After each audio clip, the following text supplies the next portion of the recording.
ধেয়ে আসছে ঘূর্ণিঝড়, আতঙ্কে কালনার চাষিরা। ধেয়ে আসছে ঘূর্ণিঝড় মন্থার। এই ঝড়কে কেন্দ্র করে ভারী বৃষ্টির হবে, তারই জেরে ফুলকপি বাঁধাকপি ব্যাপক ক্ষতির আশঙ্কায় কালনার পূর্ব সাতগাছিয়ার কয়েক হাজার চাষিরা। এই ঝড় ও বৃষ্টি কতটা প্রভাব ফেলবে কালনায়, এখন শুধু এইটার অপেক্ষায় চাষিরা। বর্ষায় ভারী বৃষ্টির দাপটে ধানের ব্যাপক ক্ষতি হয়েছিল কালনা মহকুমা জুড়ে, তার ক্ষত শুকোতে না শুকোতেই ফের ক্ষতির আশঙ্কায় কালনার চাষিরা। এইবার লাভের মুখ দেখতে শীতকালীন সবজি চাষের দিকে ঝুঁকেছেন চাষিরা। কেউ সাম্বাই, কেউ বা ব্যাংক থেকে কেউ সমবায়, কেউ বা ব্যাংক থেকে ঋণ নিয়ে, কেউ কেউ সোনা বন্ধক রেখে বিঘার পর বিঘা ফুলকপি ও বাঁধাকপির চাষ করেছেন। বেশ ফলন শুরু হয়েছে। এখন নতুন আতঙ্ক ও ঝড় বৃষ্টির। আবহাওয়া দফতরের ঘোষণা অনুযায়ী ঘূর্ণিঝড় মন্থার জেরেই ভারী বৃষ্টির জন্য ব্যাপক ক্ষতির আশঙ্কায় রাতের ঘুম কেড়েছে কালনার সাতগাছিয়া পঞ্চায়েতের শাহাপুর, শতপটি, মালপাড়া সহ বেশ কয়েকটি গ্রামের চাষিদের। প্রাকৃতিক দুর্যোগের হাত থেকে ফলনকে বাঁচানোর কোনো রাস্তা দেখছেন না চাষিরা। সৈয়দ জাফরের রিপোর্ট, সুন্দর বাংলা নিউজ। কালনায় কয়েক হাজার বিঘেতে কপি চাষ হয় এবং এই যে বৃষ্টি আসছে বা ঝড় আসছে, তা এখানে চাষিরা আশঙ্কা বোধ করছেন, ব্যাপক ক্ষতির আশঙ্কা। বা কি বলবেন এই বিষয়ে?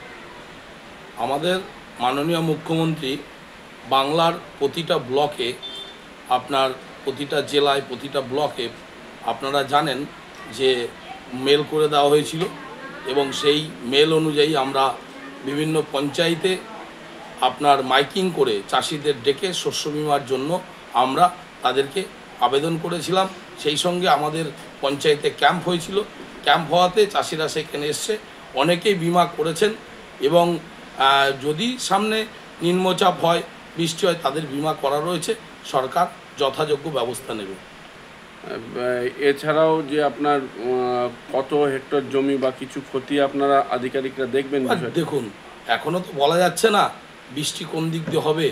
এবার ওয়েদার যে অতিরিক্ত যদি বর্ষা হয়, নদীতে জল, আমাদের ভাগীরথী তীর বরাবর যে সমস্ত জমিতে ফুলকপি বাঁধাকপি চাষ হয়ে রয়েছে, অতিরিক্ত যদি বৃষ্টি হয় সেখানে আপনার নদীর নাব্যতা অনেক কম রয়েছে, বর্তমানে জল অনেক নিচে রয়েছে, সেইখানে আশা করি জল দাঁড়াবে না। তো একটা খবরে আবহাওয়া দপ্তর যেটা খবর দিচ্ছে, যেটা শুনতে পাচ্ছি নিউজে বা ইয়েতে, একটা ঘূর্ণিঝড় এবং নিম্নচাপ প্রচুর পরিমাণে হবার চান্স রয়েছে। যদি আমাদের এই দিকে আসে, তাহলে আমাদের এই সবজি চাষে যে ফুলকপি বাঁধাকপি বা বেগুন আছে, লাউ আছে, এই সবগুলো, পালং আছে, মূলো আছে, এগুলো ক্ষতি হবে প্রচুর পরিমাণে। এবং চাষিদের যা খরচা এবছর, তাতে মানে কি বলবো, মাথায় হাত একবার বলা যাবে। এই চাষ করতে গেলে ফুলকপি বাঁধাকপির দিকেতে এগুলি চাষে প্রায় 30 থেকে 35 হাজার টাকা খরচা আছে। এমনিতেই এবছর সারের দাম অনেক বেশি, কীটনাশকের দাম বেশি, লেবারের খরচাও বেশি। আর এই বৃষ্টি যদি হয়, তাহলে ফুল, মূলো, পালং শাক, এই সবগুলোতে, বাঁধাকপিতে ক্ষতি প্রচুর পরিমাণে। ফুলকপিতে সবচেয়ে বেশি ক্ষতি হবে, নষ্ট হয়ে যাবে কপিগুলো, মানে সে ফেটে গিয়ে আর কি, মানে কোনো কিছু পাওয়া যাবে না এবং পচনটা চলে আসবে। আশঙ্কা আছে ব্যাপক ক্ষতি। হ্যাঁ, ক্ষতি হবে যদি এই সময় হয়। মানে আমাদের এই এলাকাটায় তো মোটামুটি সবাই তো কম বেশি এই চাষটা করে, এই রবি শস্যের সব কিছু। এবার এই বৃষ্টি হলে পরে খুবই একটা চিন্তার ব্যাপার আছে চাষির মধ্যে। এবং যেভাবে পয়সা করি অনেকে ধরুন ঋণ নিয়ে করেছে, সেইগুলো কতটাকে মুকুব করতে পারবে, মুশকিল আছে। তারপরে এই হচ্ছে, মানে খুবই ভয়ের একটা কারণ আছে। এখন জানি না কি হবে। এমনিতেই তো এবছর প্রচুর পরিমাণে বৃষ্টি এবং এই চাষটা করতে প্রচুর খরচা হয়ে গেছে এবছর, প্রত্যেকটা চাষি, শুধু আমার বলে নয়, প্রত্যেক জনের। কি নাম হলো আপনার? আমার নাম হচ্ছে অমিত ঘোষ। আপনি কি শুনেছেন ঘূর্ণিঝড় বা বৃষ্টি হবে? হ্যাঁ, শুনছি, খবরে দেখাচ্ছে ঘূর্ণিঝড় বৃষ্টি হবে। তাতে ফুলকপির চাষের কি মনে হচ্ছে? ফুলকপি যাবে, বৃষ্টি হলে ফুলকপিতে জল ধরে যাবে, অনেকটাই ক্ষতি হবে। আর যদি বৃষ্টি না হয় তাহলে ভালো, আমাদের দিকে যদি বৃষ্টিটা না হয়। মানে এখানে প্রায় লোকই কি ফুলকপি চাষ করছে? এখানে প্রায় লোকই বলতে আমাদের এই সাতগে যে চত্বরটাই বেশিরভাগই ফুলকপি বাঁধাকপির চাষটাই বেশি হয় এই সিজনটায়। তো সবারই ক্ষতি হবে কম বেশি। মানে বাঁচানোর কোনো রাস্তা দেখছেন না?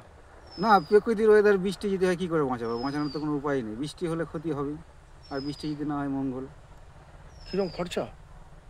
বিঘে প্রতি 30-35 হাজার টাকা খরচ আছে। দেনা করে তো অনেক চাষিরাই তো অনেক চাষিরাই দেনা করেই করছে, সমবায় থেকে কেউ লোন নেয়, কেউ হয়তো বাড়ির সোনা দানা বন্ধক দিয়ে হয়তো করে, হ্যাঁ, কেউ হয়তো দেখা যাচ্ছে গোষ্ঠী থেকে লোন নিয়ে করলো, আবার এই মাল উঠলো বেচা কেনা করলো দিয়ে দিল। আর যদি মাল নষ্ট হয়ে যায়? নষ্ট হয়ে গেলে ক্ষতি হবে, এখন দিতে না পারলে আবার পরে দেবে, আস্তে আস্তে শোধ করবে। কী নাম আপনার? আমার নাম হচ্ছে লতিফ মোল্লা।